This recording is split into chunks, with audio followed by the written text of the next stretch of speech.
সুপ্রিয় দর্শক, আশা করি আপনারা সকলে ভালো আছেন, সুস্থ আছেন। দেশ ও প্রবাস থেকে যারা আজকে ভিডিওটি প্লে করছেন সকলের প্রতি আন্তরিক শুভেচ্ছা অভিনন্দন। প্রিয় দর্শক, বরাবর আমি আছি হাফেজ নজরুল ইসলাম, নোয়াখালী এবং ফেনী থেকে।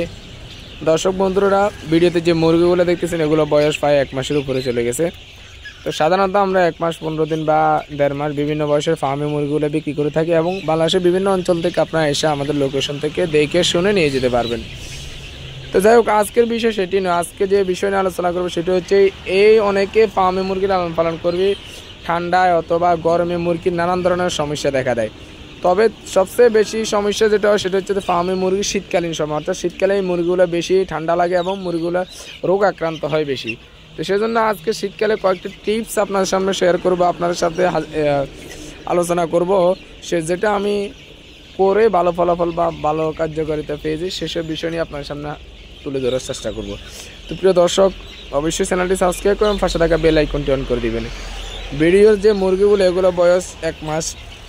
তো সাধারণত এই মুরগিগুলোকে আমরা 1 মাসের সময় ঠান্ডার কোর্সটা করে দিই।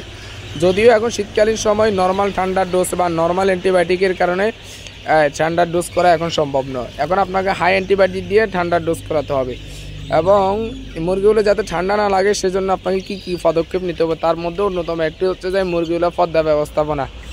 ঠান্ডার সময় কুয়াশার সময় পর্দা ফেলে দিয়ে রাখবেন। আর পর্দা ফালা দিলে যে মুরগিকে ঠান্ডা থেকে মুক্ত রাখা যাবে এটা ভুল ধারণা। এতে আরও ভয়াবহ ক্ষতির সম্ভাবনা হয় সম্মুখীন হন।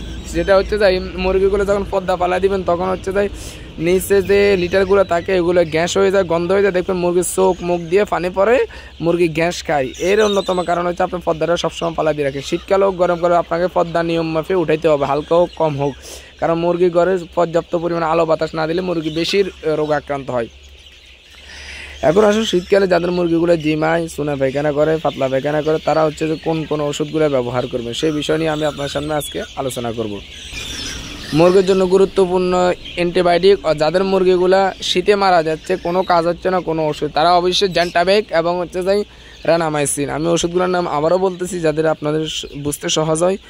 জেন্টাবেক এবং রানামাইসিন, এই জেন্টাবেক এবং রানামাইসিন এই দুইটা ওষুধ মিক্স করে আপনারা 3 দিন থেকে 4 দিন খাওয়াবেন। ইনশাল্লাহ আপনার যাদের মুরগিগুলো জিমায় ঠান্ডায় তাদের মুরগিগুলো অবশ্যই ঠিক হয়ে যাবে। অবশ্যই আপনার মুরগিকে অন্যান্য রোগ থেকে মুক্ত রাখতে হবে এবং পরিবেশ পরিস্থিতি প্রতিকূল অনুযায়ী আপনাকে ব্যবস্থা গ্রহণ করতে হবে। মুরগির ঘরে পর্যাপ্ত পরিমাণে তাপ দিতে হবে। যদি দেখতেছেন আমাদের এখানে যে মুরগিগুলো এগুলো বয়স প্রায় 1 মাস, তারপরে আমরা এগুলোকে পর্যাপ্ত পরিমাণে তাপ দিচ্ছি, এখনও তাপের ব্যবস্থা করছি, হিটের ব্যবস্থা করতেছি।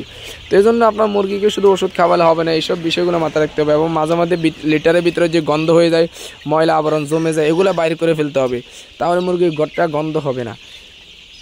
আরেকটা ওষুধ হলো যে আপনার টাইলোডক্সিফেলাস। অনেক সময় দেখা যায় মুরগিগুলো নাক দিয়ে চোখ দিয়ে পানি পড়ে, তখন আপনারা এই ওষুধটা ব্যবহার করবেন, টাইলোডক্সিফেলাস। অনেকে ডক্সিফেলাস বললে ডক্সিবেট নিয়ে আসেন, আসলে ডক্সিবেটে নর্মাল ওষুধে কাজ হবে না, এটা অ্যান্টিবায়োটিক আপনাকে খাওয়াতে হবে। এই জন্য হচ্ছে এটা টাইলোডক্সিফেলাস খাওয়াতে হবে, টাইলোডক্সিফেলাস।